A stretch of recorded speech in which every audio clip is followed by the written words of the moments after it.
Tyler, this is gonna be a rough episode for me. Okay, I'm just seeing the future, seeing the future. This is gonna be a rough episode.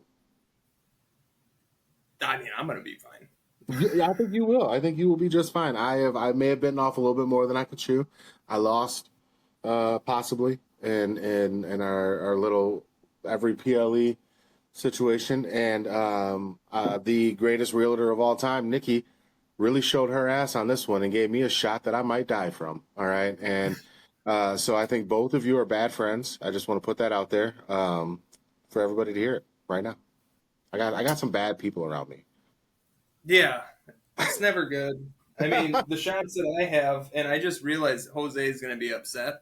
I thought I had the right shot, and I don't. So next week I will get the right shot, Jose. But still, technically, I'm gonna count this one as your pick too. I thought I got the. Yeah, I can't remember what the hell. It was an Old Smoky, was the brand, Yeah, and I Old have an Old Smoky's good. Smoky Yeah. here, but that was picked by someone else.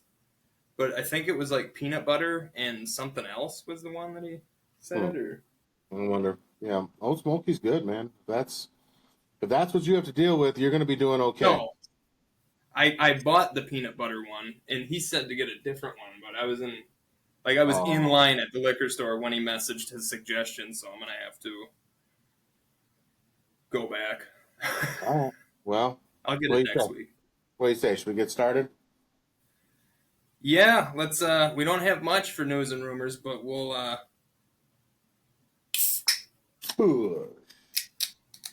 crack into a cold one here and talk about the little bit we got. I'm not going to be drinking much of that today. I'm not saving my liver for for later. This right here, just so you guys know, this is Pedialyte. Preemptive Pedialyte. That's what I'm doing right now. All right. Well, we have 3 things really to share. Yep. And then we're going to talk about Wrestlepalooza. And you let us know in the comments if you thought that this was a toilet paper style PLE and they really shat the bed with ESPN, or did you like it? Are you a big Brock Lesnar fan? If you are, you probably really love this PLE. But we'll get into that in a minute. Wait, oh, no, they know now. Way to tip your hand on how you feel. They know now. So first thing I'd like to bring up is that remember last week when we had said Andrade was released and Right. It wasn't mutual. There still hasn't been a lot that's come up about that, except for a source that I had seen said that WWE had buyer's remorse. Andrade was upset with creative, and WWE was upset with Andrade that since he's been gone, his English has not gotten better at all. So and before people say that's racist, well, it's not, because they need him to cut promos on camera, and when your English is so terrible that you can't cut a good promo or an understandable one. I will say real quick, I don't think it's racist. I mean, if it's written in your contract that that's what you need to do, then that's what you need to do. You know what I mean? That's not a problem. I will say though, like, they could have done a better job, in my opinion, of giving them an advocate then, right? There's people that speak English that can't cut promos, you know, and they give them somebody. I mean, you look at Julia and you know, everybody Paul Heyman has worked with outside of Seth Rollins. I mean, even Roman, when Paul started, Roman wasn't the promo machine that he is now, you know, so it's like, you know, I think they could have done a better job of giving him somebody out there. And he could have been a Zelina Vega type, you know, or somebody that could have worked with him and you know, been his mouthpiece. But they obviously didn't see the value in that. So Right. And I will say, just go back and watch the UFC. Brock Lesnar doesn't need a mouthpiece. He can talk. I think more the fear is that he's going to start swearing. Yeah, but I also don't think that's what it is. He wasn't polished, man. Brock was never like a polished speaker. He never cut good promos. He cut edgy promos that made you go, oh shit, you know, so that made them awesome. And they weren't good, you know, they weren't like, you know, he's not The Rock or John Cena or even Stone Cold in that sense, you know. So the Sami Zayn stuff was the best stuff I'd ever seen him do. exactly, and that was as much about him as it was Sammy, Right. So, But anyway, getting back to Andrade, he's only been released for like a little over a week, and on October 3rd in Tijuana, Rush Lucha Libre, he'll be already making a return. So, if anybody was wondering, does he have a 90 days thing, non-compete, anything like that? No, because he was fired. So there is no 90 for that. right. Yeah, he was let go. It wasn't his contract or anything like that. So, Also, I want to address one more thing before we get into this. mhm. I think it was, God, Ringside News. I think it was Ringside News or No DQ had posted something about AJ Lee and having. Do you think WWE is going to have her for another match, or is this just one off? And it's like, you're supposed to be a news site. She signed a Right. 3-year deal, and I covered that 2 fucking weeks ago. Yeah, yeah, and I mean, hopefully they use her. I mean, there's other people that have signed deals like that have come back that they just haven't used very much. I can't imagine though. I can't imagine in a scenario where like she got the reception she did and how that match last night that she's not back in full time. She wants to be there. She's gonna be just like Punk is. She's gonna be full time. Oh, she's going to be the next IC champion. I'm telling you right now, calling it. All right, But that'll be interesting. anyway, you had some news for us. Yeah, no, I just 2 days ago came out that Rajah Jackson has finally been arrested. It's been about a month. So we were all kind of waiting to see how that was going to work out. I know these things take time. I watch enough cop shows to know that things don't happen right away. But I'm glad that he's going to be held responsible for his actions. And this is reported by Andreas Hale over at ESPN, the new worldwide leader in wrestling, apparently. But they said that he has been arrested on felony assault charges. So, and he's being held right now on a $50,000 bail. I know his dad's not rushing to pay that. So, I can imagine he's going to sit for a while. So, You think so? I figured he's probably out already. he might be. I don't know. I mean, it just depends on if they went to go. I don't know. I haven't seen any updates on it yet, but if they bailed him out, though. It is the Yeah. weekend. He would have to sit the weekend before seeing a judge, so I bet as early as tomorrow he's out. Yeah, because it was the 19th, and that was Friday. So, yeah, I could see it being Monday that he's out. But either way it goes, I don't see any scenario where this man doesn't at least do some time, right? They may not be what people want it to be, and we understand that, but he's going to serve sometime for sure. Yeah. Yeah. And his dad agrees. I mean, his dad said it too. I mean, granted, he was apologetic about it where he shouldn't have been, but his dad was like, and I mean, apologizing for his son in the sense of he was giving his son excuses. But he said himself, he's like, he needs to do some jail time. He needs to sit. He needs to see the consequences of his actions. We live in a world now where consequences are coming fast. So, and this is one that I think is well deserved. So. Yeah, I agree. I couldn't agree more. And then get a couple other things here. It was apparently reported that in the locker room in WWE, Tony Khan is referred to as the snowman. And if you don't know what snow is, let's just say it'll crystallize your boogers. You know what I'm saying? If you don't know what snow is, energy. Watch the Charlie Sheen documentary on Netflix, and you'll find out in the first 15 minutes. So that's all I got to say on that. I mean, you can't tell me it's maybe it's coke, but probably not. What I think because I do think he's on something, but I think he's on amphetamines. I think he's on Adderall or like Vyvanse. That's what I think it is. I'm not a doctor, but I know that the dude's not natural. He's not normal. Like, he's so twitchy, he's so skittish all the time, and he has these ups and downs. I'm not a doctor, though. I don't know. He may just be like that. Some people are just weird. Like, I look at like a guy like Elon Musk, who they also say is on a bunch of drugs, but the dude's just weird. Rich people are weird. So it's true. Who knows? He may not be on anything. And then when this was asked to certain people at WWE, they said they've never heard of it. They've never heard that. And then yesterday it came out that at the AEW locker room, Triple H is referred to as Hitler Hurst Helmsley. And Ricochet had came to the defense of that right away and said, I have never once heard this in the locker room. So I think there's just some people starting some shit. I wonder, though, with Ricochet and the way he trolls and all this stuff, if he was doing that to actually say, I've never heard this, or if he was... He said LOL at the end. If he's, I think he's parroting the WWE guys who were saying they had never heard of the snowman stuff. He's like, oh, yeah, I've never heard of this then either. You know, so just the way Ricochet works, I think he was being a dick in that moment, but we'll see. Either way, I can't imagine they're saying that stuff out loud. Like, I just can't imagine they're calling people snowman and Hitler Hearst Helmsley. Like, you can't, what are you doing? If they are, grow up. So. And then the last thing that we really got for you, if I remember anything, I'll fit it in during the Wrestlepalooza review. But Karrion Kross made his first return to wrestling over the weekend at Defy Wrestling, and he actually won their heavyweight tournament too. Left with a championship, cut a huge promo. Did I ever mention that he follows me on Twitter? You have once or twice. Okay. He liked 7 of my posts this week. I'm just throwing that out there. That's legit, though. That's legit. Like, being followed by somebody is one thing. Having them actually engage with your stuff is pretty cool. So it's pretty cool. I have the proof too. I will.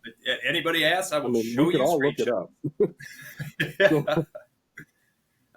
At kayfabe Tyler on X.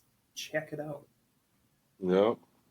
We were pretty active this weekend, man. We were both pretty active. At kayfabe Adam, we were pretty active on there. I know that. I think that may be.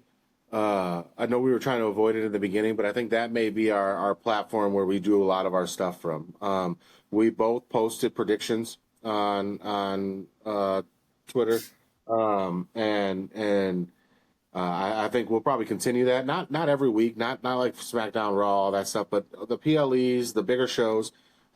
You'll probably see a prediction post from us, and those prediction posts lead to bad things. Something that I'm going to have to. We were talking about consequences, and I'm going to have to pay up my piper here in a minute. So. All right, let's get into Wrestlepalooza, but first let's do a shot. Yeah, I was going to say, can we do one? Because I only got 2, but that second one is going to be foul. So, all right. While you're getting yours, I just want to point out that I'm taking this shot as a punishment because I went 3-2 last night in my predictions. Proof on Twitter. Tyler went 4-1 in his predictions. And so that means that I have to take a shot that Tyler suggests. And he waited. I mean, he hesitated no hesitation, right? This man had this lock loaded and ready to go. I'm pretty sure I tweeted it out. And then he, I think it hit the airwaves to go into the Twitter sphere. And he was already responding with what that shot would be because it's this one. It's this one. It's a spicy pickle. It's become my least favorite shot. There was a red ring around this morning or earlier that I showed Tyler. I mixed it up so that I didn't have to look at it, but I was like, I don't know what that is, but I don't think you're a very good friend for making me ingest it. So I want to put that out there. All right. Am I doing Old Smoky Peppermint Moonshine from Zach at MGM, or am I doing Raccoon Dog Peanut Butter, which is the one that I got wrong? Jose, I'm sorry. I will get Old Smoky next week. But I will consider this a Jose pick. So peanut butter or peppermint? Raccoon is wild. Do the peppermint one. Knock that one down. Fuck, it's the one I don't want to do. Exactly. That's why you're doing the peppermint one. Listen, the next one won't be horrible tasting, I don't think, but it's going to suck to do. So, how big is this fucking shit? And I will show if it'll. There it is. Yeah, there it is. Well, I got my wildlife fairy part. Just to remind you that I'm a good person and Tyler isn't. So that's true. I also listen. This is how much I don't like this shot. I yelled down to my wife right before we started. I said, grab me some pickle juice out of the jar because I'm gonna need something after this. I can't just take this shot. So I was like, I need pickle juice, otherwise I'm gonna be dying for the first 3 matches that we go over. So, all right, here we go. All right. Well, cheers to Wrestlepalooza, probably, maybe. To losing every PLE so far, I think. I don't think I have won one since we've started this in January. Maybe one. I don't think so. No, I really don't. no, your wife won, not even you. You won. Yeah, I have not won yet. So this is to being a consummate loser. So here we go. All right. Oh, God. Oh, yeah.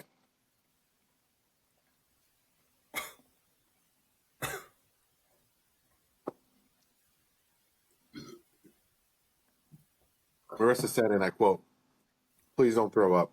And I said, "I can handle this, but I'm probably going to throw up." Okay. Hey, Zach, go fuck yourself. This was like drinking mouthwash. Could be worse. I just drank Listerine. Could be spicy pickle. I mean, Oh, yeah, I'm gonna need it. that is I'm gonna rough. need a little bit. That is rough. Also, I want to say, game changer. My Bloody Marys, I usually only added pickle juice. This time I added pickle juice and olive juice. Yeah. Game changer. Game You should add changer. You should add this spicy pickle to it next time. This is vodka. Isn't that what's in? See, I thought about doing that. I thought about buying pickled flavored vodka and putting it in there, but and then just add your olive juice. see, I've thought, I might try that. I had one pickle shot on here. Remember, it got picked by Jaden at MGM. It was actually pretty good, but it was a different name brand than what you have. I've never been a Bloody Mary fan, right? But I think I want to try it with that. You know, because it's not like the heat isn't the problem and the pickle isn't the problem. It's them together. That's the problem without any other flavors it's just weird for me. But I think if I have those with the Bloody, I might be okay.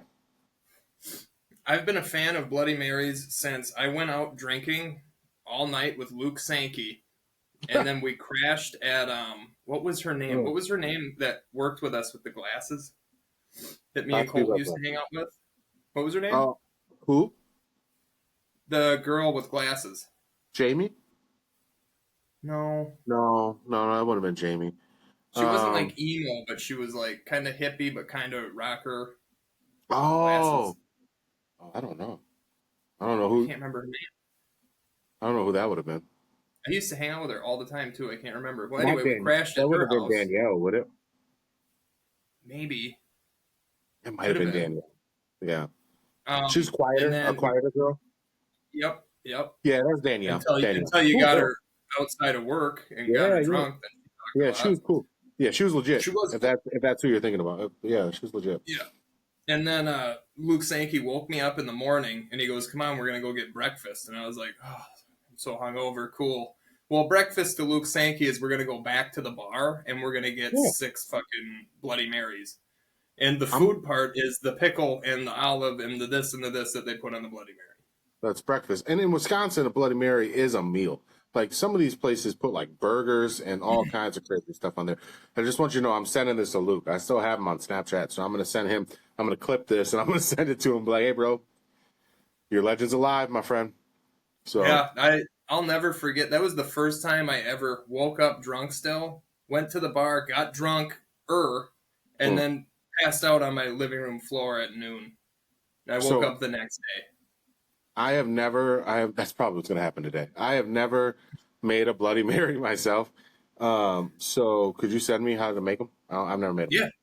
Yeah. All right. My dad hates Bloody Marys, but he likes mine. So I was going to say, I would say I've never liked them. I don't like the tomato juice normally, but like. I make them thin, not thick. I make them thin. Okay. That's the big difference for me. I don't like thick Bloody Marys. I could probably do a thinner one.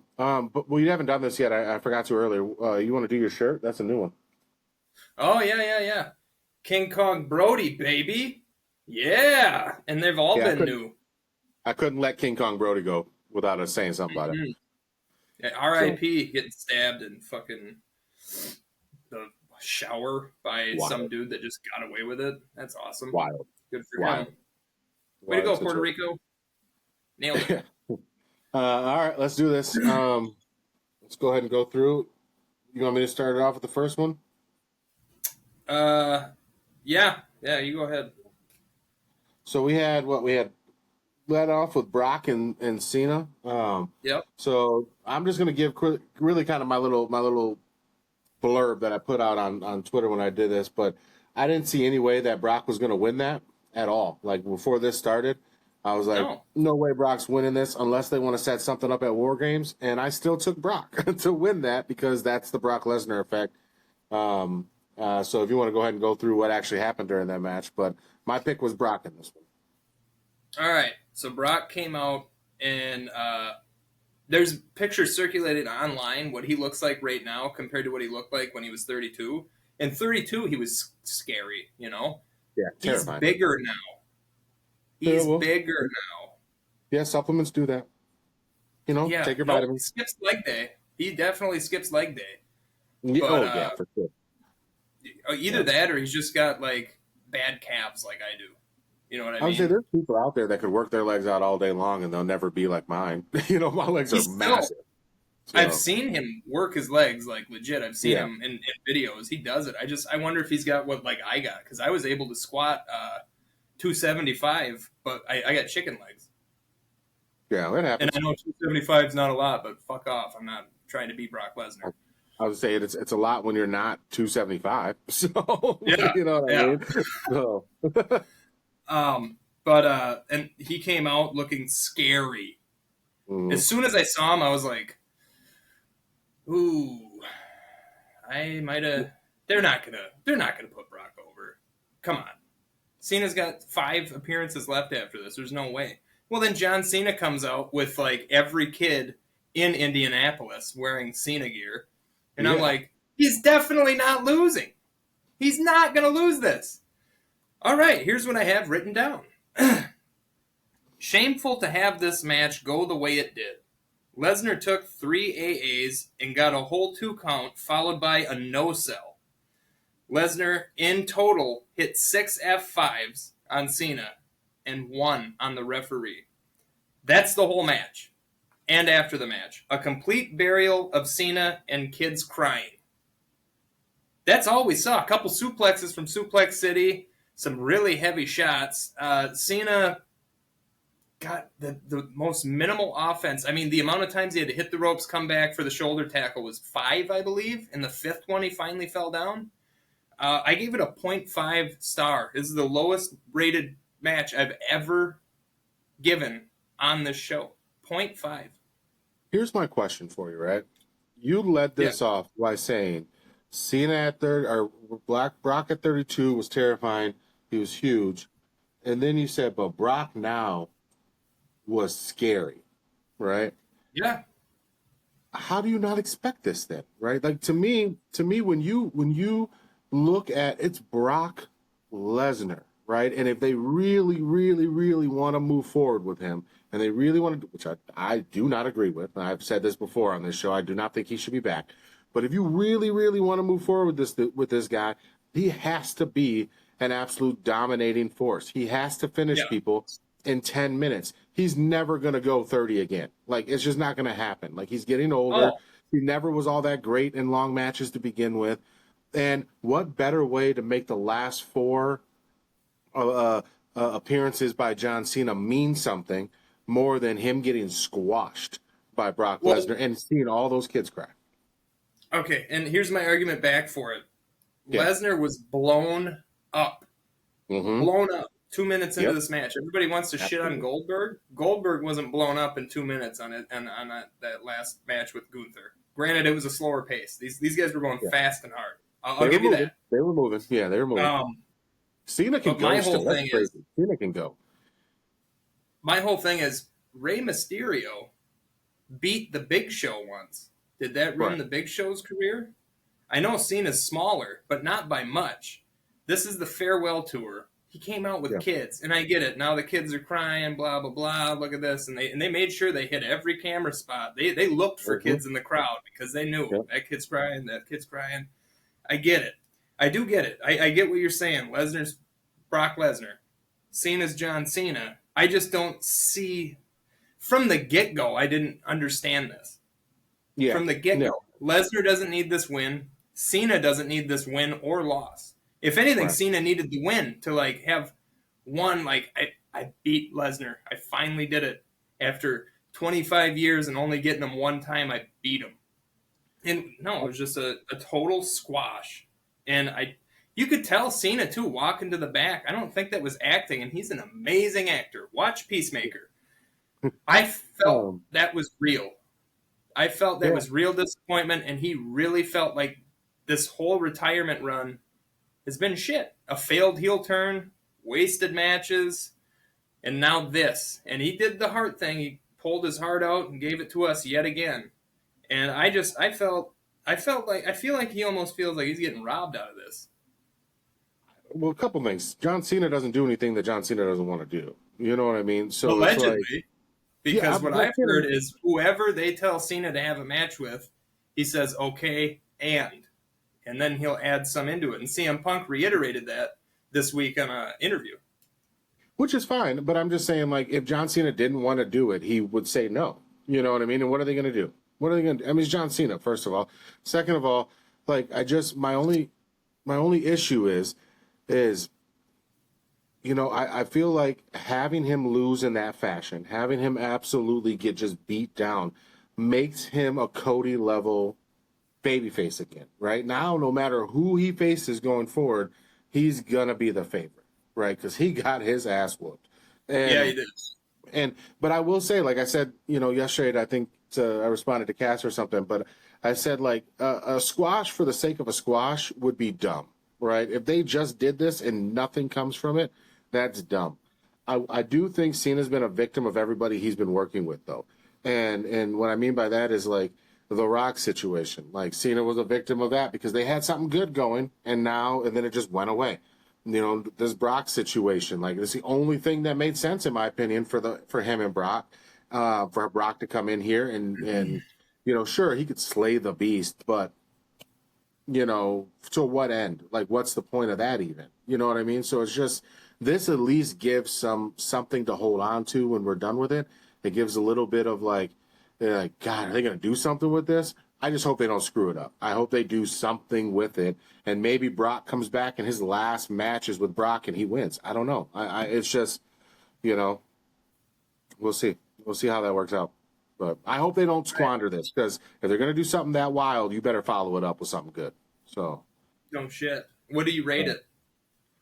I'm not as mean as you. I rated it a 3.5. So I didn't think it was a good match by any stretch of the imagination, but I also think the storyline could make it worth what we saw.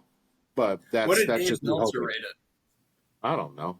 I don't know. I had to troll Dave. He probably gave that.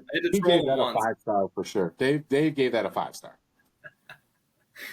All right. The second match. The Usos versus the Bronze, and last second was not prepared for this. LA Knight, the special guest referee, which I loved the touch. But that was pretty cool. This match fell apart. And not on purpose, total accident, but I believe this was supposed to go a lot longer than it did. Yeah, I thought it went a while. Well, here's my little blurb that I said for this one was, you know, are the Usos back? Or are the Vision finally going to put up a big win? You know, I think the Usos, I thought the Usos were going to win. It was going to launch their, you know, run at titles. And it would maybe put in some, you know, frustration in the Vision. I was wrong. I was dead wrong. And so look at what I said. I had said the exact opposite. I said, this is Jay's heel turn. I firmly believe he's going to turn heel. There's tension between the brothers. I felt like, if this would have went the right way, I felt like the Bronze were always going to win this, but I felt like Jay was going to blame Jimmy for the loss, and this was going to happen.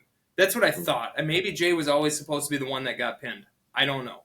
But I thought that the Bronze were going to win, and this was going to further Jay's descent into, you know, he super kicked one of his best friends, CM Punk. Took out LA Knight. He is taking advice from Roman. He belittled his brother to his face. That doesn't sound like a baby face to me. I'm just saying. No. So that's what I thought. Yeah, he's definitely in my mind. In between. Yeah, in my mind, with this story, that's what I would have done in 2K. I would have ran it that way. So that's why I had picked the Bronze to win. And I wrote, LA Knight had no friends in this one. Pretty average match at the beginning until the Usos used a chair the first time. LA Knight slowly let rules fly out the window. I think this match was supposed to be longer, but during a chair shot from Jay to Braun Breaker's back, the chair had like recoiled. What I saw was like, I thought it was like the leg of the chair came back and busted him wide open, and it's a dirty one. Like I saw it after it was cleaned up, and it's this way doesn't heal very good. This way heals good, and it's this way. First off, and second off, if it gets tore open that way, that's a jagged. That's not a clean razor cut where it's going to sew up, no scar. He's going to have a scar. That's all. After the boy who lived. Yeah, exactly. And then I have busting him open. Oh, and concussing him, and you could tell he was concussed. He was out for real. Yeah. And another thing, when I went back and I rewatched this, you could hear LA Knight calling spots to Breaker and Jay. Because Jay must have forgot what the fuck was going on. And then you can actually verbally hear Jay pissed off, probably because he can't remember anything, yelling at Braun, pin me, fucking yelling, hit it already. I saw him be like, he was like, back up, pin me, and like, it was messy, man. It was a messy match. And I think it ended up being more of an issue with LA Knight. I don't think that was on purpose that it got so messy, but I think it seemed more messy because you had another person in there, and and not a normal referee who normally could have kind of guided them, who's used to guiding the wrestlers in the ring. LA Knight's not used to doing that. And so, I mean, maybe from his perspective, he does it, but it's different when you're a ref. You can't really, you don't get to hide your face like you do when you're wrestling. You don't get to, find those corners to do things in. So it was messy, man. And I'm interested to see how this goes too. Yeah, I'm interested to see what happens with the Vision. I have questions on the Vision all around because I haven't seen Paul Heyman with Seth in a while. I have all kinds of questions. So with Brock, with Heyman introducing Brock, there's questions. So many. There is. And then I have here Spears Tsunami, the Bronze win. Jay, and this is as of this morning, Jay has officially been put on concussion protocol, so don't expect to see him at Raw. It's not. He's out. He's legit out. Yeah. Now, one other thing I'd like to add to this is I thought that I really think that the Vision is it's just not working.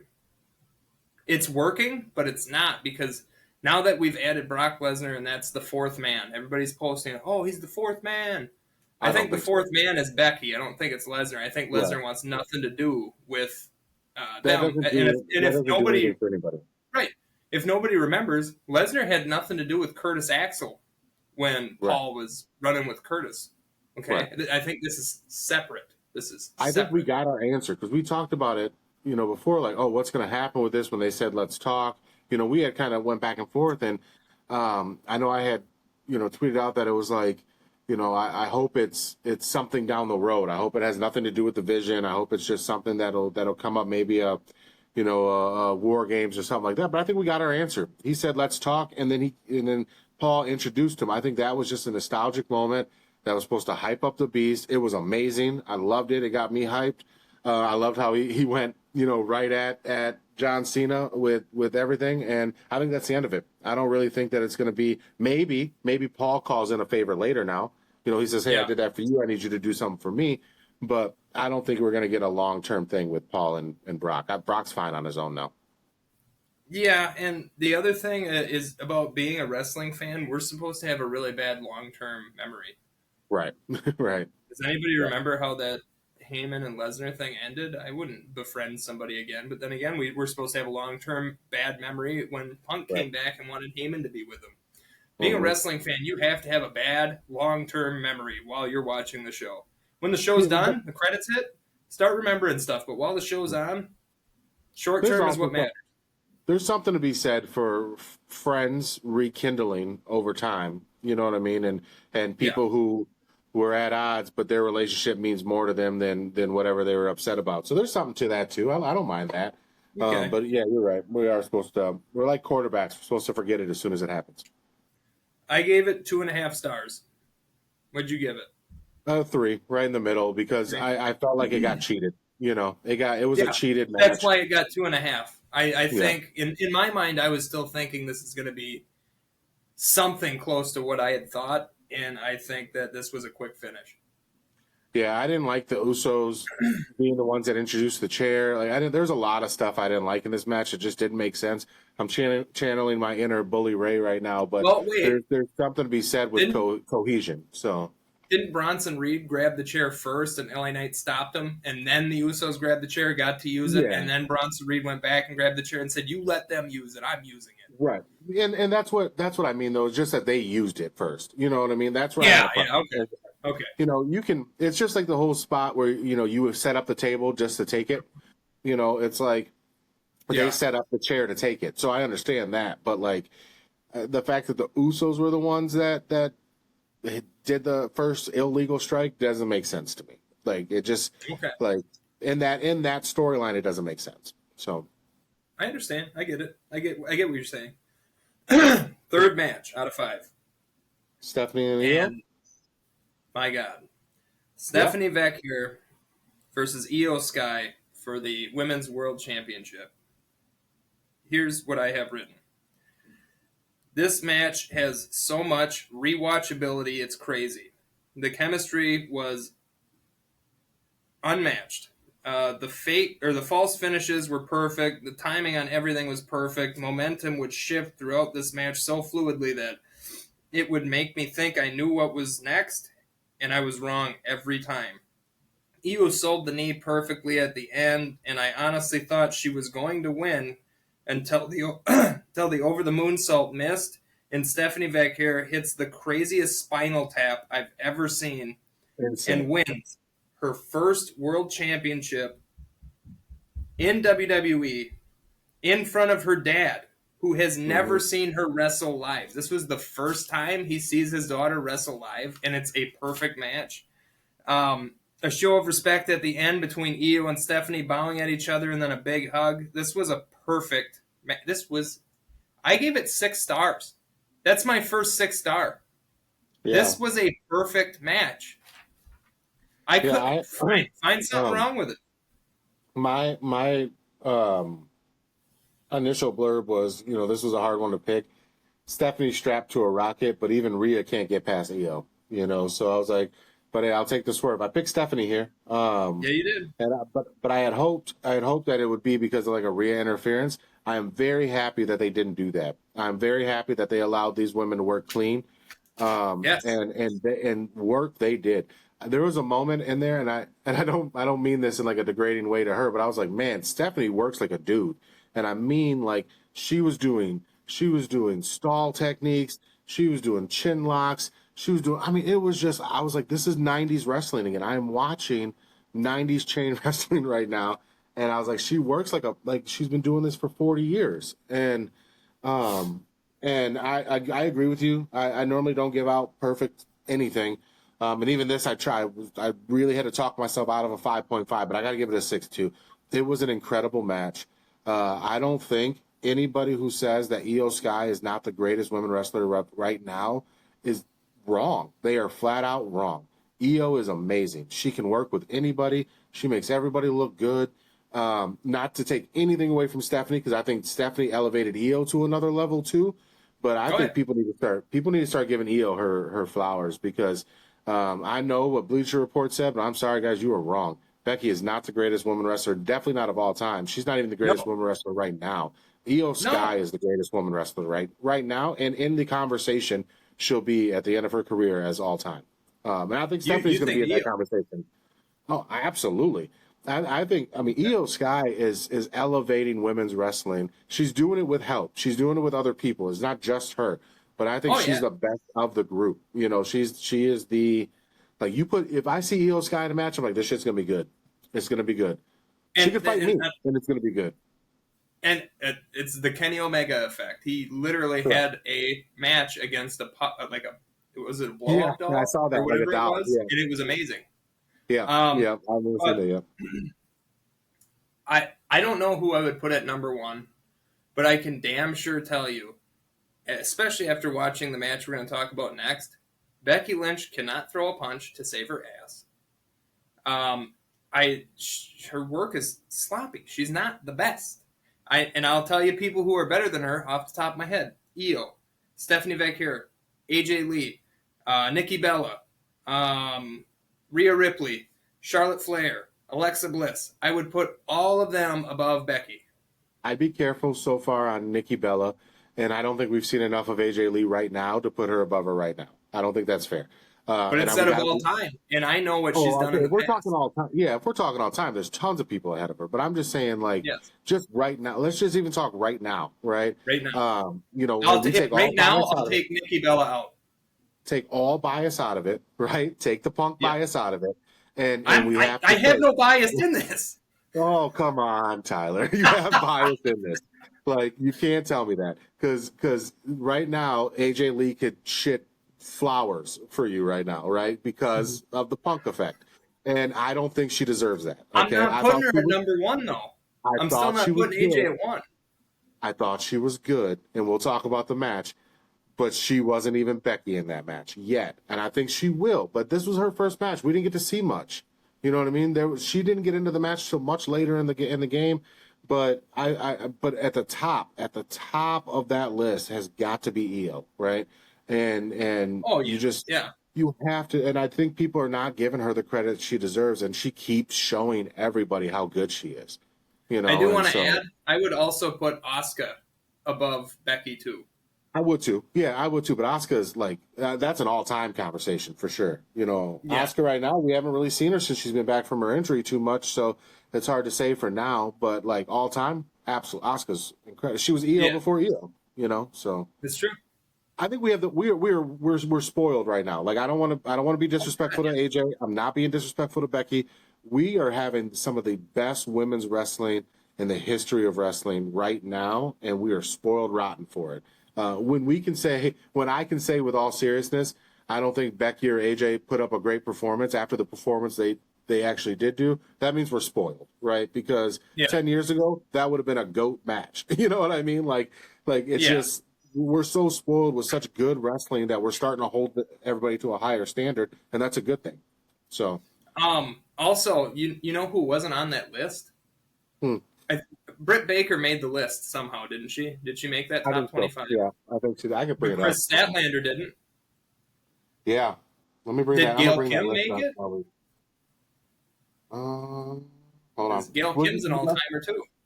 Let's move on, and I'll bring it up, and we'll talk about it at the end. All right. Next match. CM Punk and AJ Lee versus Seth Rollins and Becky Lynch. Here is what I have written.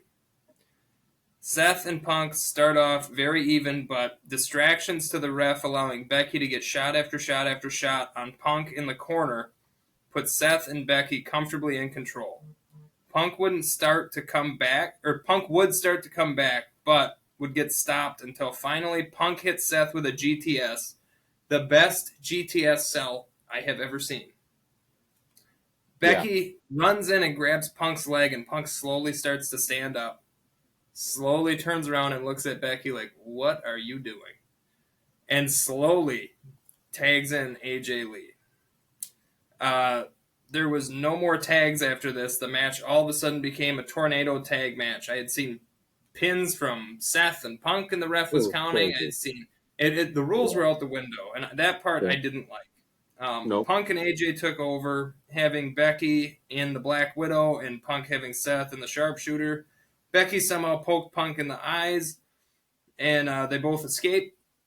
Becky and Seth take over again. There's a little more back and forth with some stomps in there and the manhandle slam, and they're both kicked out of.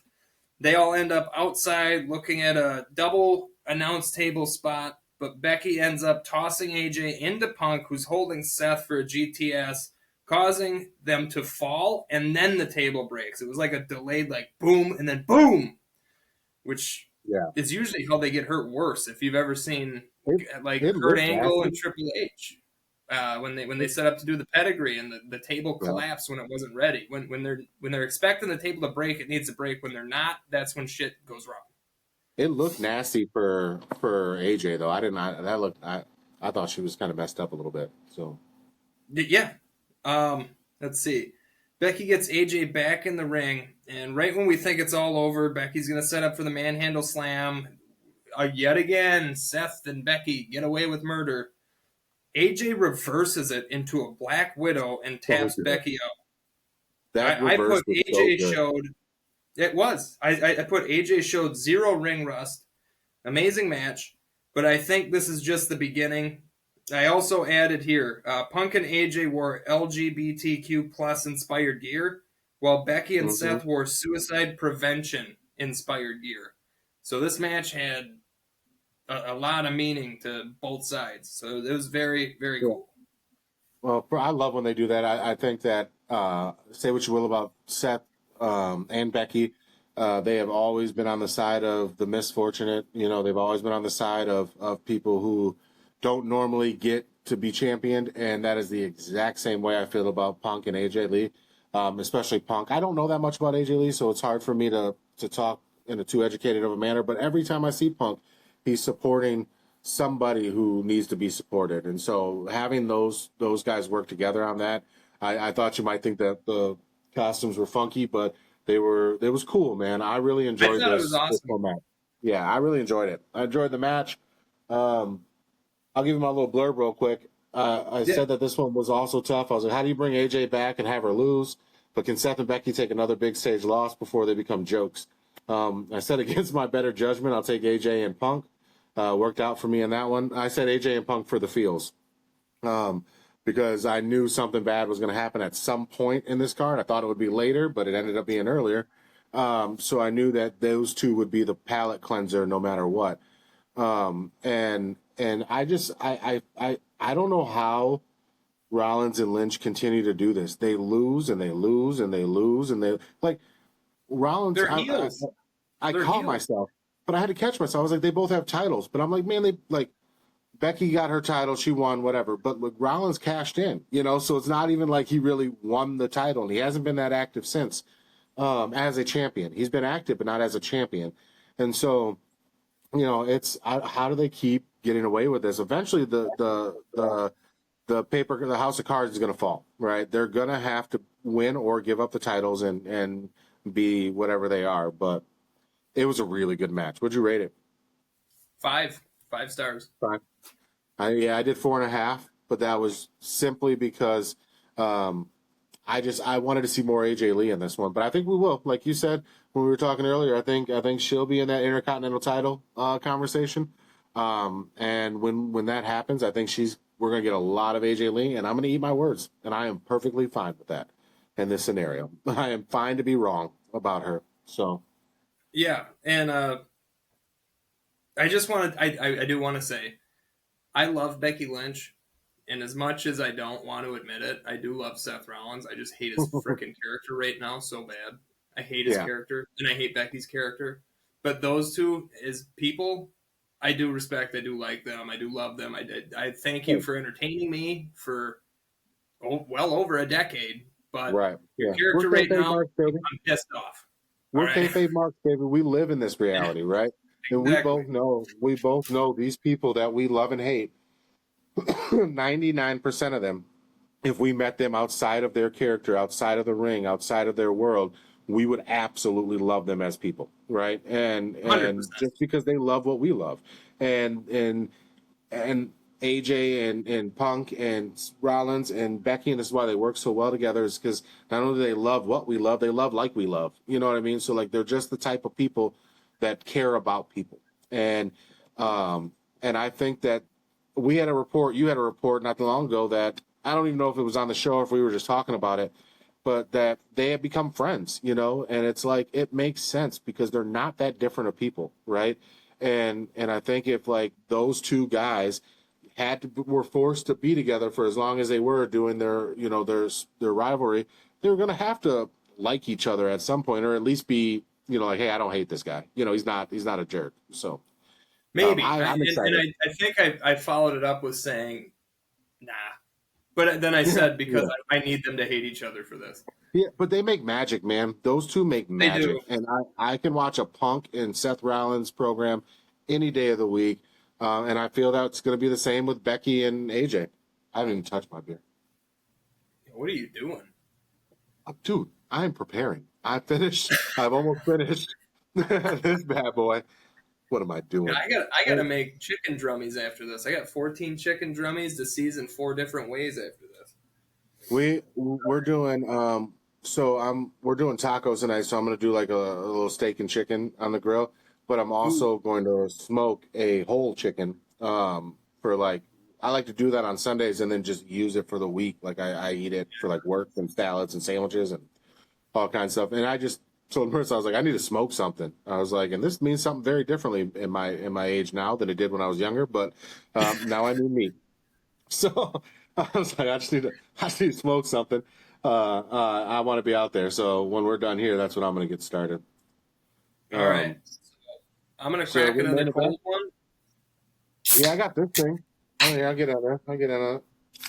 Then I say we do our last shot Before we go over this next match. All right, well, this is going to take me a second here because I got to pour. So I got an empty cup here. I'll talk about it really quick while you're setting up there. But this was given to me by the greatest realtor of all time, Nikki Ramsey, Washington, Illinois. This is from a shot last week. It was stuck under my beer can. I'm like, what the fuck is this? the Cham board. It came with a little tag to describe its flavors and its, all of its freaking relaxed. It's a shot. Anyway, she's the greatest realtor in the world. So if you're in the Illinois area, Central Illinois area, look up Nikki Ramsey. She'll get you right. But this is where I think she has made mistakes. And she said to me, "Hey, Adam, I got a shot for you. It's called the BBC Challenge." And I was like, "Nikki, I ain't that kind of guy. I don't know. I don't know what you're talking about here, but I'm not the man for you on this one." And she says, it's the Beatbox, Buzz Balls, and Cutwater Challenge. And I said, "Oh, yeah, no, that's what I was thinking too." No, it was not.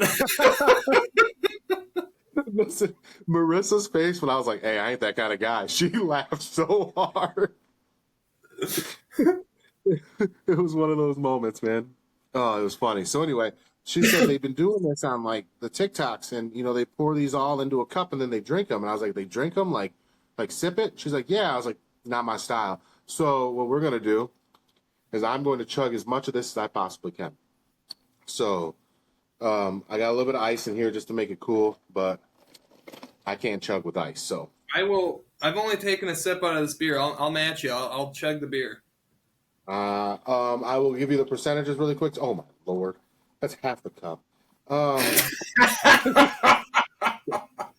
This is a pickle cup too. This is not a normal cup, folks. This is a pickle jar.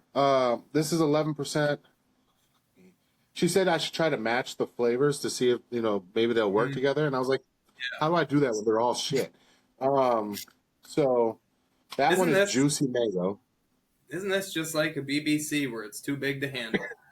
It's just, I have a feeling it's going to be as rough going in as it is coming out. So this is we're getting canceled after this. That is pineapple colada buzzball, and this absolutely disgusting contraption called a Cutwater lime margarita.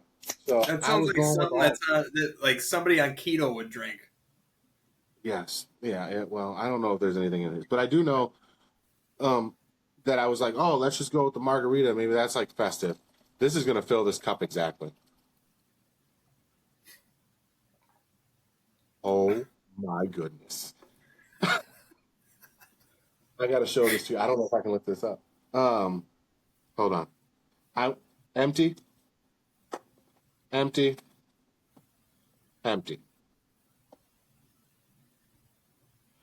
Hold on. Oh my God. At the brim, folks. At the brim.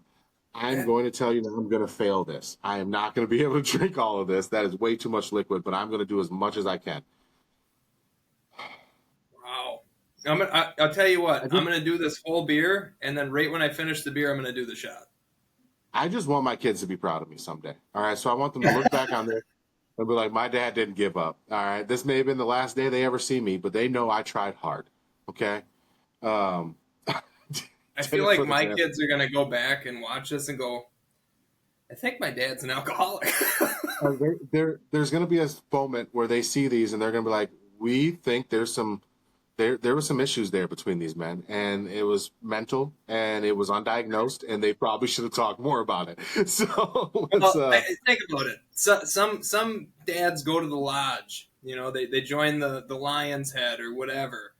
The Masons, yeah. We get on here and we talk about wrestling, but that's what dads do. They go away, they join their club, they get drunk, they come back, and they go, it's a club thing. Well, this is our club. Yeah, they have their lodge, their motorcycle clubs, whatever they want to do it. The thing for us is we're doing it in our house. I don't have to leave the rest of the day, so I'm not out there putting somebody in danger driving home. So, all right, I'm only putting myself in danger because I have to walk down these stairs at some point tonight, or this is where there is a mattress in our attic. I may just sleep up here. So, all right, here we go. I may not even need a mattress. All right, I'm going to do my best, guys. There's no way this tastes good. So, right, 2 hands. So I'm a large man, and I'm using 2 hands for this. 2 hands for this BBC challenge. It's a BBC. You need both hands. 2 hands for the BBC challenge. Here we go. All right. All right, here we go.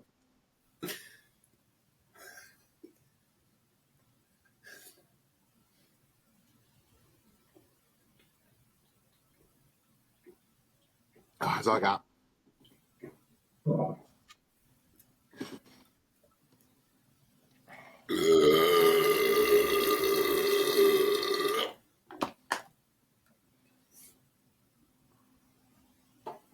Okay. I got about. Can we call it half? Third? Is that half? That's only half. a third. I was counting from that rim, that lip, but no, that's close to half. 40%. Can we call it 40%? All right, let me get another big drink in here. I can. It's down to one. Hey, I'm a little tipsy. I can get it with one hand now. Here we go.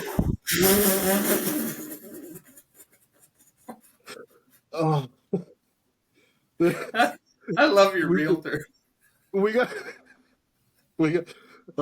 Listen, she's trusting me to make this shirt for her mom too. So there's gonna be some payback in that shirt, I think. Listen, okay. This episode needs to get locked in a vault somewhere and never see the light of day. Peanut butter flavored whiskey. It legit smells like peanut butter, dipped in shit. So thanks, raccoon dog. Oh, hold on. Look at the raccoon's covering his face because he's also embarrassed at how bad this shot's gonna be. Just in case. You'd be the first one in 38 episodes to puke in fucking 6 specials.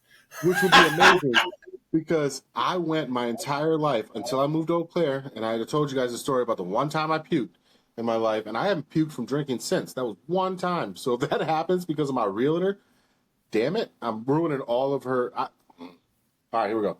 Here we go. All right, Nikki, I hate you.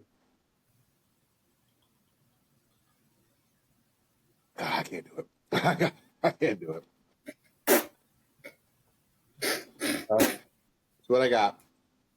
We'll call that 60%. I will say, though. No. Here's what I say. What alcohol does this have? Why can't it just be okay to like beer? Why did we do this to ourselves? I'm telling you, it's because we want our kids to be proud. I don't know what alcohol is in this, but listen, I opened one of these downstairs because I was like, of all these, I know this is going to be the worst, right? Because I don't like margaritas. And so I opened one of these downstairs and I tried it and I was like, that is the most disgusting thing I've ever had. I am not looking forward to this. It's hidden. It's hidden in here. I don't even taste it. Like, really? With this it's juice, worse like, than a BuzzBug? This? Yeah, absolutely. This is disgusting. These are absolutely horrible.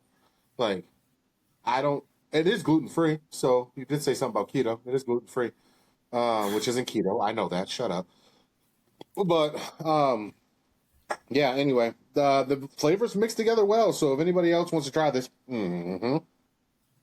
I don't suggest it. But if you want to try it, lime margarita, pineapple colada, buzzball, and juicy mango beatbox. We're gonna tag all of these in this episode. Hopefully, we get a sponsor from one of them. Those weren't bad together. They weren't bad. Not together. I can tell you. I can tell you who we're not going to get a sponsor from.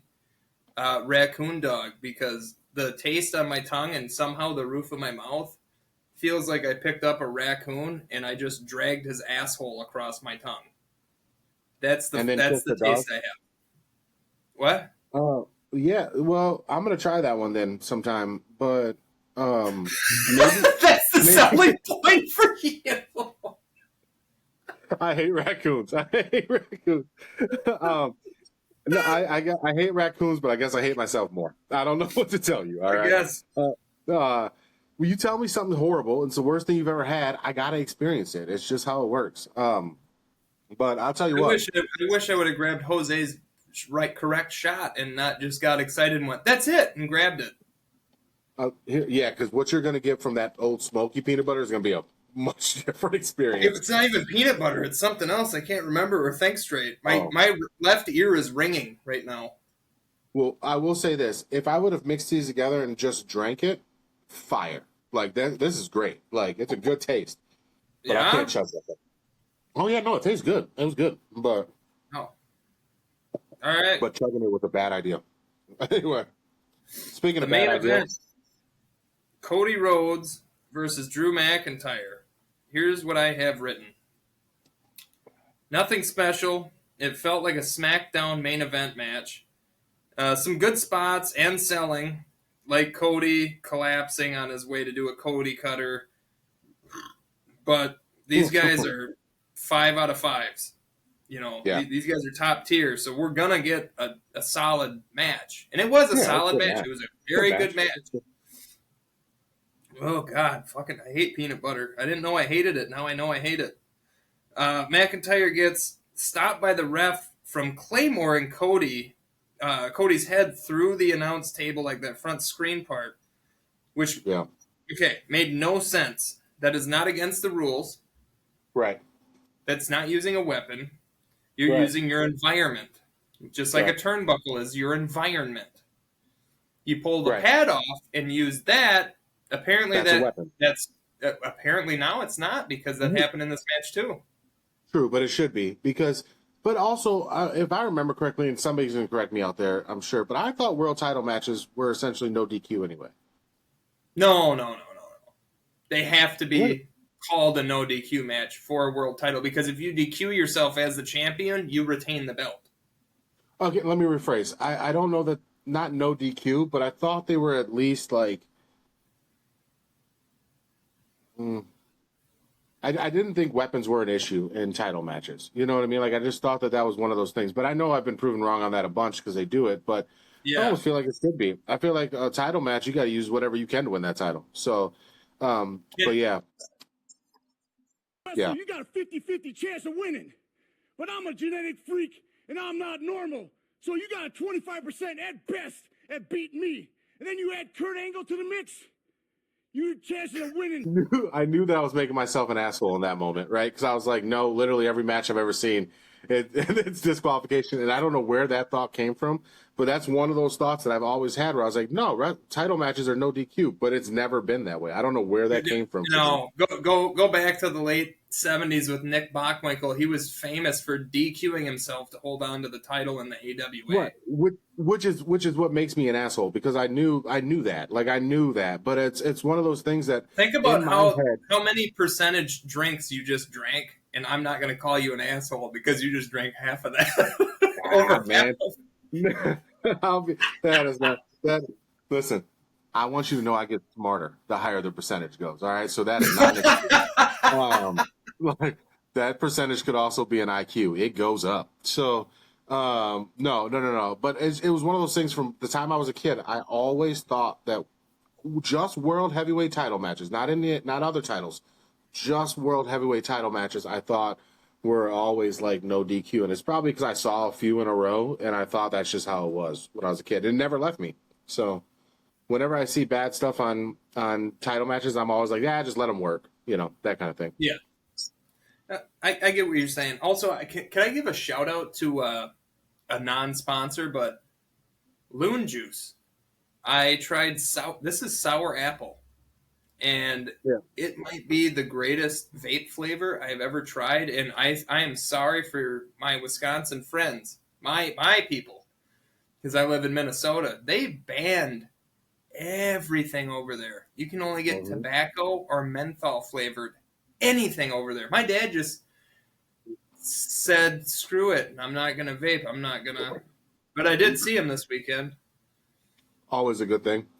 Yeah, but listen, I've never seen anybody get a sponsor where they don't shout them out first. So, I mean, you got to start somewhere. Yeah. Amazing. And I got mad because I only vape iced stuff because ever since quitting cigarettes, the iced hits the throat the same as a cigarette did. Mm-hmm. This isn't iced.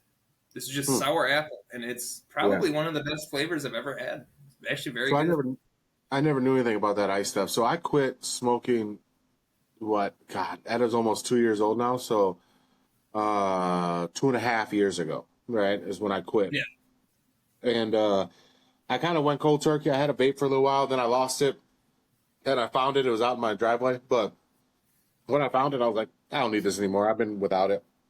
So, but when you tell me about that ice thing, I'm like, man, maybe. Nah, I'll leave it out. But yeah, I mean, I'll tell you what. If you're out there smoking ciggies, you should quit. Yeah. Well, the thing is I quit smoking like an idiot, and I started chewing. Yeah. And now guess who has? And this is before my insurance kicks in, but I'll share this. Guess who has a $2,000 dental bill coming up? Thanks, Chew. I was driving for a long time. Snooze is what I was going to say, because I was driving for a long time, and it was always company vehicles, and I couldn't smoke in those vehicles, obviously. And so I always had snooze all the time, and I've got some dental issues. So, yeah, smoking will kill you. Chewing will kill you. We don't know about vaping yet, but we're going to die from something. So, I have a... Yeah, it's not any better. At least I do the lowest nicotine possible. But I'm sure the other shit in there is bad for me. I'm sure somebody's looking at this going, "You're an idiot. I just watched you drink 2 beers, 2 shots. You're sipping a Bloody Mary." I think the nicotine is the least of your worries. But we're over here worried about. This is a podcast. We're over here worried about people drinking. Meanwhile, we have yellow livers. But it's one of those things. Like I don't like nicotine is the thing that kills you, right? In cigarettes, I used to do. No, I think nicotine is the only one that's safe. I think it's all the other shit. No, that's not right. So listen, The only reason I can tell you this is because I was in this like nicotine is kids' enemy group when I was in like elementary school, middle school, and high school. Right, I was that guy. I used to go around to all these schools, and I would like do presentations. I would show them pig lungs, and I would do like. I'm like, hey, this is what smoking does to you. Don't do this. And this is while I was in school, right? And I still today, I believe that kids shouldn't smoke, right? And you shouldn't like market smoking to kids, and that was what that was all about. And so a lot of people were mad when I started smoking when I was like 21. And people were like, why would you start smoking now? And I was like, yeah, that's a good point. I'm an idiot. But here we are. But part of that is the nicotine is what kills you, right? All the other stuff is what slows the nicotine down. So one drop of pure nicotine would kill one of us instantly. Not me, because I'm way bigger than you. It would take 2 for me, but it would take 1 for you. But that's just pure nicotine. So they throw that in to hook you, and the rest of that shit slows the process down and just makes like nicotine's addictive. Everything else slows the killing process down. It's crazy. It's crazy how it works. So if you're not having it's addictive. I am hitting my vape while you're telling me it's going to kill me. And I'm like, go on. Well, I'm just saying, if you're not like, if you don't have the most nicotine in the world, then You know, that's better. I used to smoke American Spirits.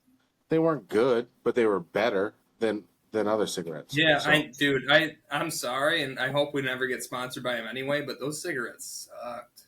I smoked Marb Reds. Yeah, I hated them. I couldn't get a good hit out of them at all. I could have been smoking paper. Like when I smoked a real cigarette from somebody, I was like, "This is the shit you do? Do this?" They were like, "You're literally buying paper. Like you're out here you're spending $10.25 on paper." And I was like, "I gotta more be expensive for less chemicals." Like for less. So really, who's the biggest fool? This guy. All of us. All of us. All of us. Yeah, you're right. All of us. Anyway, if you get a chance to quit. We still haven't quit. Seriously, quit, because I want to quit.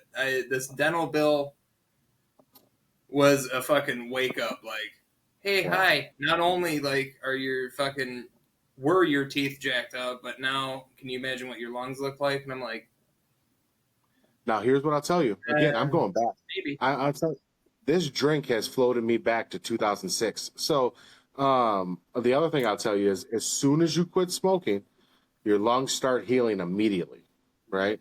So the very moment you quit, so you just stop smoking, your lungs will start healing themselves. They'll never like regain their color and all that stuff, but they will heal themselves over time. Your liver won't. We're fucked on the liver. We're screwed on that. But I mean, if it helps, I have that Harshman liver, so. Oh yeah, you're good. Yeah. Speaking of, I get Timmy the boy. pass. Love you, Timmy boy. Love you, Timmy. All right, let's finish this off. Yeah. So I had just brought up the announce table spot. The refs, for some reason, stopping Drew from claymoring Cody's head through the announce table, then finally going for it as the ref stalled for enough time for Cody to gain back his senses, dodges it. Drew hits his leg, or hurts his leg, while he totally claymores through the whole bottom of the table again. Hits that TV monitor, whatever it is, busts his leg all to hell. That's the story for the end. Drew has Cody set up for a claymore, but collapses. And I told Cassie, too, because I had seen this with Randy Orton. Remember, he'd set up for the punt kick, but somebody worked his leg the whole match, and he'd set up for the punt kick, and he'd roll his ankle, and he'd fall, and he'd collapse. And that's immediately where my mind went. I was like, this is what's going to happen. I said it to Cassie, and then it happened, and she goes, how did you know that was going to happen? I was like, 2010. That's why. Yeah. It's good work, though, man. Like, honestly, it was good work. It was good work. Cody set up. Or wait, here we are. Cody hits the Super Cody Cutter, and one Crossroads, and this is the issue I have. One Crossroads, because as Cody set up for the Crossroads, I went, here comes the super finisher, the triple Crossroads. That would have changed my rating for this. This is Drew McIntyre. This needed the triple Crossroads. The 1, 2, 3. Not one. One, Drew got fucked on this. Only based on history, right? Only based on recent history, I should say. Can we get back? I'm going to put this out here because I want to say, make finishers great again, okay? Like I want a finisher to be a finisher. I don't want people kicking out of everything 3 and 4 and 6 and 7 and 8 times. Like, so in that sense only, I agree with you. It's frustrating based on recent history. But if we're ever going to get back to the fact that finishers are finishers, we have to have people lose on one. And we got to build it up. Do your super specials, do your super setups, all that stuff. I want to see Avalanche, well, I'm trying to think of Kurt Angle, right? When he did the Angle Slam, like Avalanche Angle Slam, but then it's just one ankle lock, right? Do the big stuff. Yeah. Do the super Cody Cutter. Miss it, you can kick out of the super Cody Cutter. I don't mind that. But that crossroads needs to be protected. The tombstone was protected. The stunner was protected. Yeah. Yeah. Yep. The stunner was protected. Like, those need to be protected. I need to see finishers being finishers. And because this whole, like, and honestly, we saw it in the first match, right? The 6 and 7 finishers, like, I got to hit 8 F5s. I got to hit 8 attitude adjustments just to finish a guy. That's stupid because how, now we're grading, like, just like you said, right? We had, instead of a triple Cody or triple, triple finisher, we just had the one. And that's, it's just, we got to get back to the fact that finishers finish the match. And if And I agree. if I I hit agree. it, And that's another reason. I agree 100%. And that's another reason why I'm mad at every single Brock Lesnar match, because I think it's Brock Lesnar that made that start happening. Now, here's the problem, though. So, like, I'm okay with Brock Lesnar doing it if he's just punishing the person, right? Like, if you're just punishing them, if you could have finished them in one, and then you they just kick were like, out. It's the kickouts. I got you. It's the kickouts that I have a problem with. Don't kick out of it. Like, I could beat you in this, but I'm going to punish you. I want to do 5 of them, right? I could beat you in one, but I'm going to do 5. All right, now that's nasty. That's the tsunami, right? That's the tsunami. That's Bronson Reed. That's exactly what I thought of while you were saying it. My lovely wife said to me, she's like, the tsunami is my least favorite finisher. And I was like, well, welcome to disagreement, because that is my favorite finisher right now. And she's like, what? And I'm like, because he could finish it. He just does more. He just does more. And he just does more. But he could finish it anytime he wants to. And that's what I like about the tsunami. You could lay on them. Nobody's kicking out of that 330 pounds. You could lay on them, but no, you get up, you lift them up. Braun Breaker does a good job of that, right? He did it in that match. He did it in the match. He laid on them, bounced off, did the push-ups, said, I got more in me, right? I'm okay with that. But if you kick out of a finisher, I have a problem with that. And if you kick out of a Cody Cutter, you kick out, Crossroads, you kick out of the Crossroads, you kick out of an F5, you kick out of an attitude adjustment, you kick out of a Claymore, I have a problem with that because it waters down. And I've been saying it for months. It keeps watering down these finishers, and I want finishers. I'm going to make a shirt. I'm making a shirt. And then we're going to charge somebody else to make it because I can't keep up with that demand. I have an idea for that, by the way. But we're going to make a shirt that says, make finishers great again, because I want that. I just want one finisher. Show me how strong you are. MFGA. Show me how great you are. I'm all for it. MFGA. Yeah. That should be MFGA. Yeah. We're on all our stuff going forward. MFGA, make finishers great again. We might actually get some traction on that. That's true. At the end of this, I put, and it's underwhelming. Yeah. And it was because and you know what made it underwhelming is because of the first match of this whole Wrestlepalooza. I was like, Brock made it underwhelming. Brock is what killed it. And I'm gonna add this. Brock Lesnar specifically asked to go on first. Not asked, demanded to go on first. Right. Why? Because he wanted to get out of Indianapolis as soon as possible. Do you think he stayed there for the second or third, fourth, fifth match? He was already gone. He was gone. Which is crazy because Indy is a really cool city. Can I just say really quick? When I forgot they were in Indy, but when they introduced Pat McAfee, man, I had chills. When they did that Michael Cole spot, I had chills. This whole card, and when I give my score on what the card is going to be, I want you guys all to know it had nothing to do with the wrestlers. They were fine. They were good. They were great. My elevation of this card has everything to do with Michael Cole, Joe Tessitore, Pat McAfee, and Wade Barrett. Because I think those are the unsung heroes in this whole process. Those guys gave me chills. I almost teared up. Granted, I had a couple drinks, but I almost teared up a couple times. I was like, this makes me feel like a kid again. I felt great during that stuff. You're going to be shocked for this one. I stayed sober for the whole PLE. But after the last match, then I went and started drinking. I don't believe it. I need to see receipts. I don't believe it. I'm asking Kat. I'm gonna ask her. I'm gonna ask her. No, I'm getting on. I'm gonna ask her right after this, and I will post her response because I don't believe you. All right, I don't believe you at all. Let me give you my. I don't believe you. Listen, I'm not calling you a liar. I'm just saying you're not telling the truth. Um, Oh my God. I'm gonna. And Pat doing that. Yeah. Okay, hold on. We'll get into that. What we thought of the Yeah. PLE. Let's get into the end of this. Yeah. Cody retains. Yeah. I gave it a 2.5 stars. Let me give you my blurb. I didn't do that part yet. Really quick. Okay. So, all I said on this one was this one is going to be fun. Tripp said to expect some surprises, but I hope they keep this one clean, which they did. And I said, and let these two work. I was like, give me Drew to send them home mad.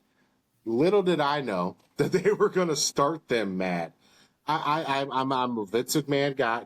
I do not support Vince McMahon, but I am from We the know Vince what you McMahon mean at this era. point. Yeah, I'm from the Vince McMahon era, and Vince always said, send them happy, send them mad, but the last thing they do is what they're going to remember. And that's what I thought about this match. Trips, on the other hand, feels like let's build through the night, because this was definitely the capstone on how do we build up, right? How do we take it from angry and go to here?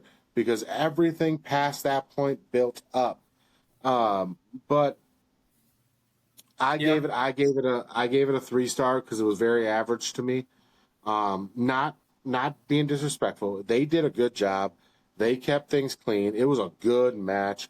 I could have got it on SmackDown and been happy. And that's the beginning of mine. Yeah. And I gave it a 2.5. Yeah. I probably should have given it a 3. Give it a 3. I'll change give my it a 3 rating. right now. Change it. I'll Give it a 3. I'll give it a 3. You're so easy to convince. Well, and your argument is valid, but I think I was just so upset with the fact that, and now we're going to get into rating Wrestlepalooza as a whole, and this is why I was upset. This is why my rating is poor. I want you to go with that. Yeah, go ahead. Went on ESPN and said, expect surprises. What else did he say? Expect surprises. This is loaded. It's going to be crazy. It's going to be loaded. wild. It's crazy. It's going to be unpredictable. It's going to be blah, blah, blah. Yeah. Surprises is the main one I want to talk about right now. In my mind, there were 0 fucking surprises in this whole PLE. Stephanie McMahon being brought into the Hall of Fame, so cool. although amazing, so cool. I'm all for it, but that's not a surprise. Yeah. When you say surprises, I think you're talking about the matches, the work. Yeah. And I thought, and I told Cassie, I was like, Cody versus Drew is going to end in a no DQ. And either somebody's coming back or somebody new is going to appear. And that's the surprise. Undertaker showing up, that's whatever. It's not a surprise anymore. Not anymore. No, I expect that dong. Yeah, I expect it. 100%. And the fact that and this bothers me so much is we had 6 Feet Under with Mark Calloway. And I know that his former partner said it doesn't bother him and he's just happy that he's friends with Undertaker and everything else. Undertaker let the WWE take over his podcast. Mm-hmm. And since then, I've had a little bit of a different opinion about certain things. Still love The Undertaker, still love Mark Calloway, still think he's the fucking boss, still think he's the man. But big dog. Like, I thought that I feel like WWE isn't going to let that be huge. I feel like it was going to be huge with him and his buddy running it. Breaking down barriers, doing their own thing. You're not going to have Midian on there now. You're not going to have Godfather on there now. You're not going to hear some crazy road stories now because WWE is going to censor it. Right. That was going to be huge, and I think that's why WWE took over because of how huge it got so quickly. Yeah. So now it's taken away from me a little bit. Now that Undertaker went, okay, WWE, you can have it. It's like, I get you're a lifer, but fuck, dude. Yeah, I mean, listen, I 100% agree with you. On WWE waters down all their content. It's one of those things that's like, great, now we're not going to get the true stories. We're not going to get the fun. We're not. It's Broken Skulls. I love Stone Cold's podcast because it was just raw. It was so raw. and I love stories. I watched a documentary the other day on like just different frat stories. I love stories. I want to hear about what happened. I want somebody. This is not happening. The greatest thing you've ever given me, next to getting me into wrestling, is this is not happening. Yeah. I listened to it today. I still go back and listen to some of those stories. Ali Sadiq is one of my favorite comedians and one of my favorite human beings because Tyler told me about this is not happening, and it's just stories. And that's what we want to do. That's what we like to do. We like to tell stories. And what Yeah, happened go to that? The second that Comedy Central, Comedy Central. screwed Yeah. Ari Shaffir out of it, and they It took put it- the other guy, I can't, Yeah, I spacing can't on his remember name, who it is. something Ari Wood. Spears? No. Oh, something Wood Jr. Yeah, goodness. something Wood Jr. But as soon as he took it over, it died. It died because that was an Ari Shaffir idea. That was an Ari Shaffir show, and Comedy Central stole it from him and kicked Ari Shaffir out. And it's And the the same way thing that that's Ari happening with Shaffir 6 told Feet stories- Under. And fucking no, I'm not asking for Michelle McCool. Oh, I got some stuff for you here in a minute. But yeah, let's Matt we're on Lyda. this. Matt Lyda. That's the Yeah. Mark Calloway and Matt Lyda was Listen, magic. Mark Calloway Well, and Michelle McCool, although awesome, both part of the industry, both told what you can and can't say by WWE, both not enjoying. yeah, I mean, there's very few people out there. It's harder now, right? Because you just want to keep leveling up. You want to keep, WWE is going to give you a platform. Impulsive is not the same. ESPN is going to change WWE. I wanted to remember that because I'm struggling right now. So I typed it into my search bar. ESPN is going to change WWE because ESPN is owned by Disney, right? And I'm not saying Disney's squeaky clean because they've got all kinds of crazy stuff out there, but I'm saying what I'm saying is like it changes what the bosses say, right? And the bosses are going to come down and things are going to have to be different. You're not going to be able to tell the same stories you want to tell. You're not going to be able to do the same things you want to do. It's not going to feel like ours anymore. And Joe Tessitore, who I absolutely love. I think Joe Tessitore did major things for WWE. They tried a few other guys and it didn't quite work out. When they hit Joe Tessitore, they really hit the jackpot. And I want that guy narrating everything that Morgan Freeman doesn't narrate for me. I just want Joe Tessitore and Morgan Freeman. That's it. But he said it best, right? When he was saying like all of this stuff coming together, all of these WWE, all of this stuff, we're now the worldwide leader in sports and entertainment. Entertainment. And we just keep hearing these words over and over again. He said it. He told us. He laid it out for us. He laid it out. This is not the same WWE you want anymore. It's mainstream now. He said mainstream probably 14 times in his introduction. And I'm not one of those guys like, oh, mainstream isn't cool. Mainstream isn't this. No, I'm a mainstream guy. I watch the mainstream shit, but not my wrestling, right? My wrestling has always been mine. It's always been yours. It's always been ours, right? I go to different banks all over the state and all over the area. And every time I'm at one, I talk about how much I love wrestling, how we do a podcast for it, just in case, because that's how you got me. That's how you got me, right? You just talked about it. So, and so I talk about it. I just tell people like, I love wrestling. We talk about this all the time. And it's always been kind of one of those things like, oh, I used to watch that. I haven't watched anymore. I don't want it to be, oh, I watch wrestling. I like wrestling. I don't know that I want that. I want people to be like, well, tell me more. I want people to engage with me because I like wrestling and you like wrestling. This is a new normal for us as WWE fans. It's I very much different. enjoyed the obscurity of it. Absolutely. I like the fringe. Yeah. The fringe. It's the fringe aspect of it. It's being a fan of Nirvana before Nirvana was cool. It's the fringe aspect of loving it, right? And we both were honestly, you brought me back at a time that probably wasn't the greatest WWE time to begin with. No, I brought you back at their lowest ratings. And I fell in love with it again because that's what WWE fans do.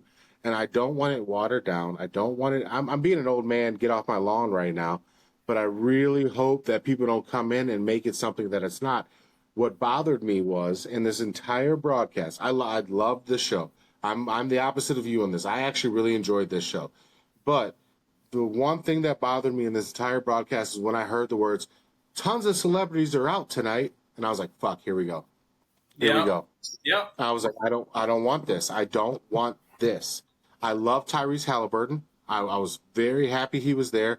I love a lot of those guys that love the business. If you love the business, come to it.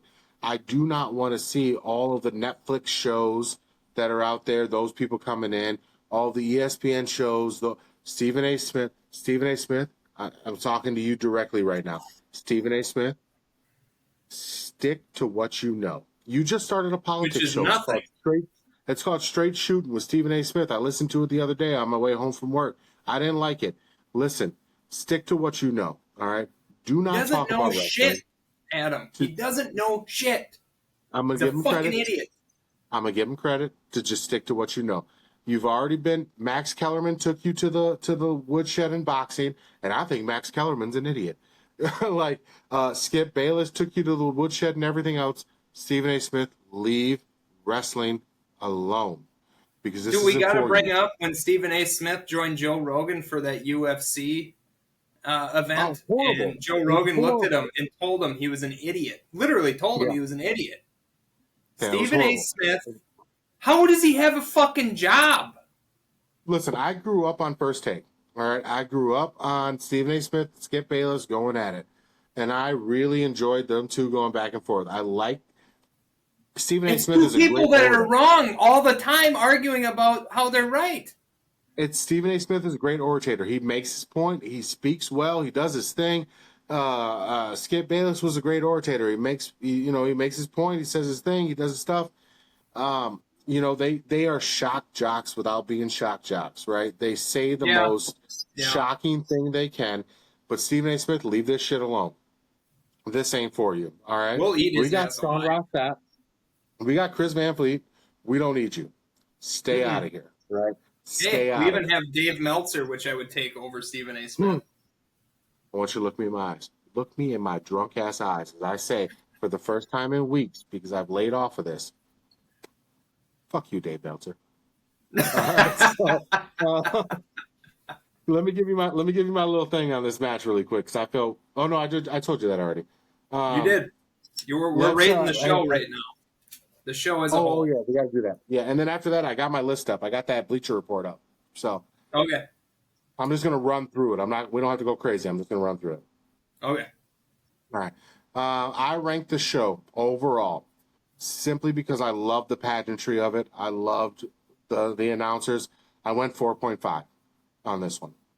Okay. Yeah. I really I went 3.5. I went 3.5. What does Rock do? Man, I had the chills. I loved it. I loved the way they brought it up. 3.5 is probably more appropriate, though. You're probably actually right in that. Ooh. Until next week. I added this to my water. Don't be stepping on that thing until Tuesday. All right, I'm going to run down this list really quick. Yeah. I'm going to go 25-1 real fast. You ready? All right, yep. Jump in if you need me to stop. But 25, Michelle McCool. 24, Jacqueline. 23, Bull Nakano. Should be higher. 22, Shayna Baszler. Shocked. 21, Alondra Blaze. That makes sense. 20, Liv Morgan. That's wild. 19 is Alexa Bliss. Now, listen. I'm going to say this next name. I disagree also. I'm going to let you have your reaction to it, but I also disagree. 18, AJ Lee. Go ahead. Take your time. Hey, my wife went grocery shopping. I got time. Go ahead. That's top 10! That's top 10! I've never seen AJ wrestle besides last night, and I agree with you. That should be top 10. Number 17, Mickie James. Number 16, Natalya. That is disrespectful. Natalya That's top should be 10. top 10. Top Natalya 10. should be top 10. Top That 10. is disrespectful. Number 15 is Beth Phoenix. Number 14, this is rude. because they shouldn't do this. The Bella twins. Don't put them together. They're not the they're same separate person. people. They're They're not separate the same. people. Oh my God. Now, this one, in my opinion, this is my anger moment. Number 13 is Io Sky. 13. 13? No. Now, listen, I love the next person on this list. She is not better than Io Sky. Number 12, Paige.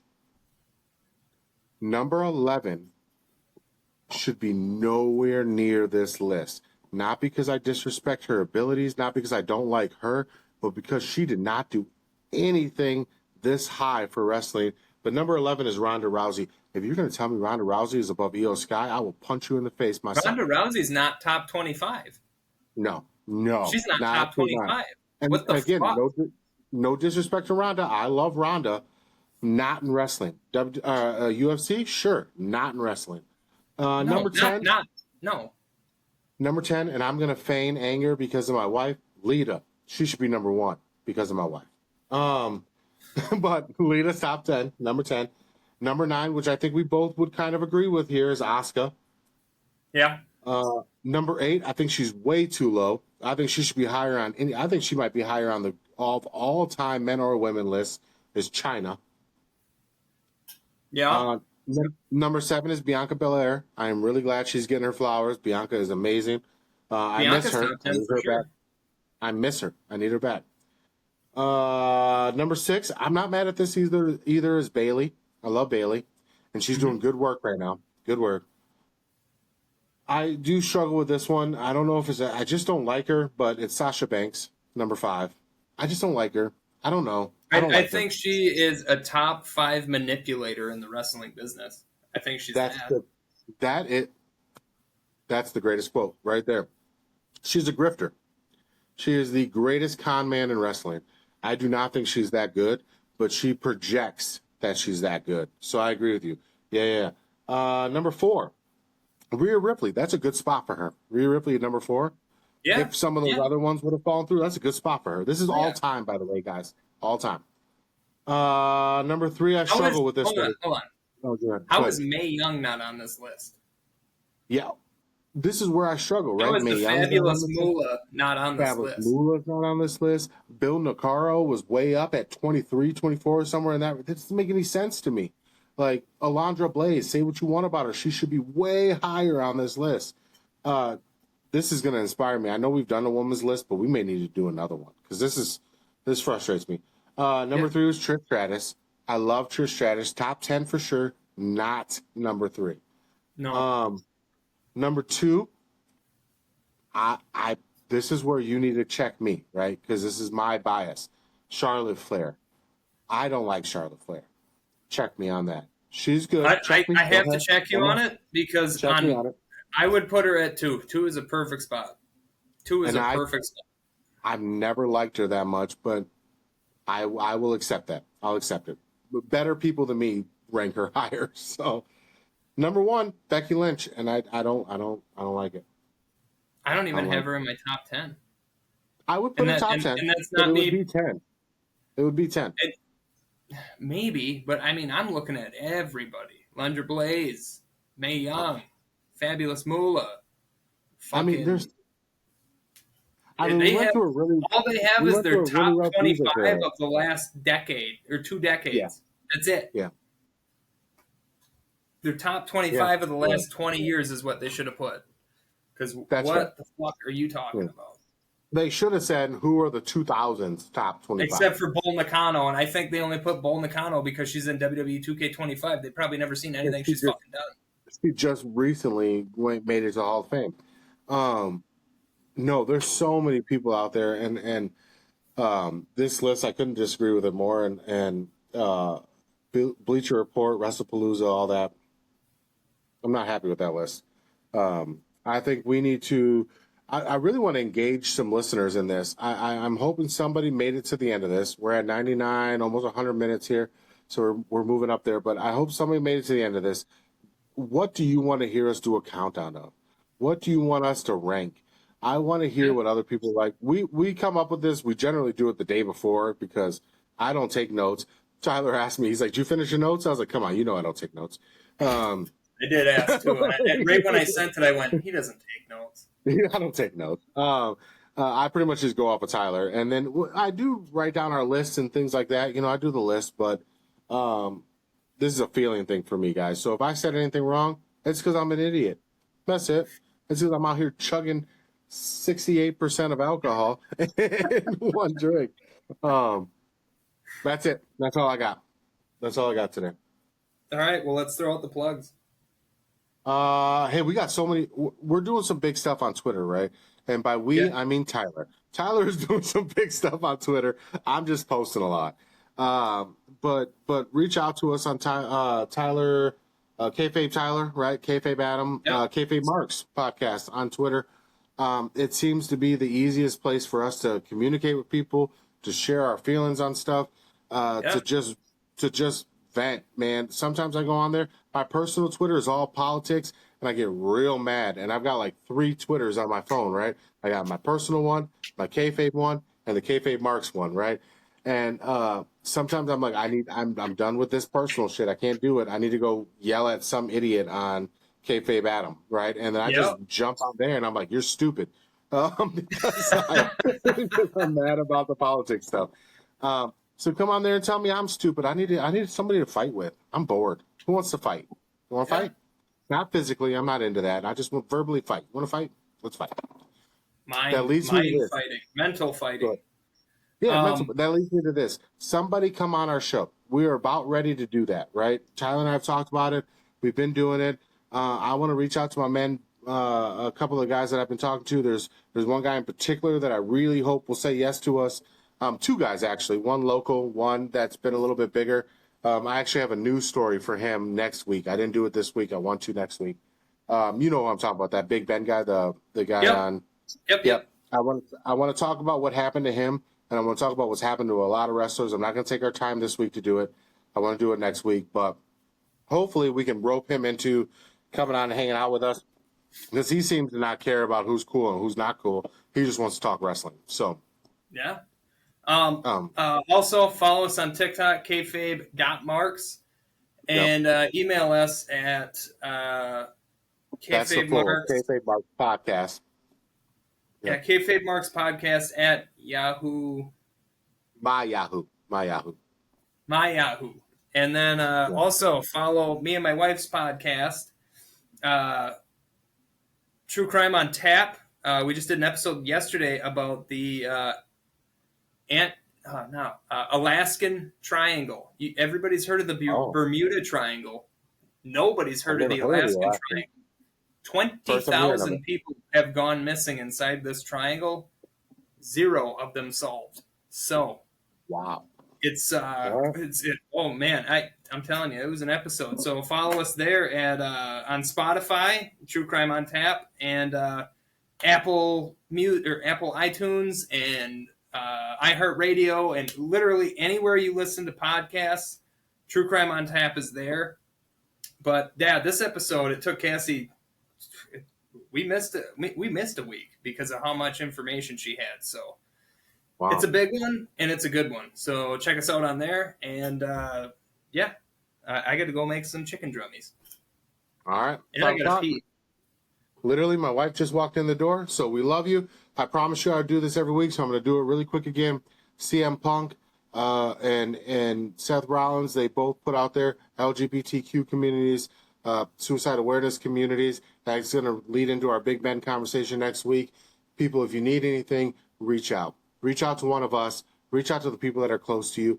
Literally, Tyler and I will spend half of our day talking to you if you want us to spend half of our day talking to you. It's true. We care about you.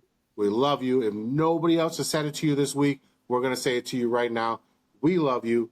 We care about you. Stay here with us. Do not go anywhere. We love you. That's it. All right. Oh, that was kind of weird. I'm not going to do that again. Yeah, let's do it. I did that. I'm not trying to get Elon. Yeah, we'll go here. We love you. Come on.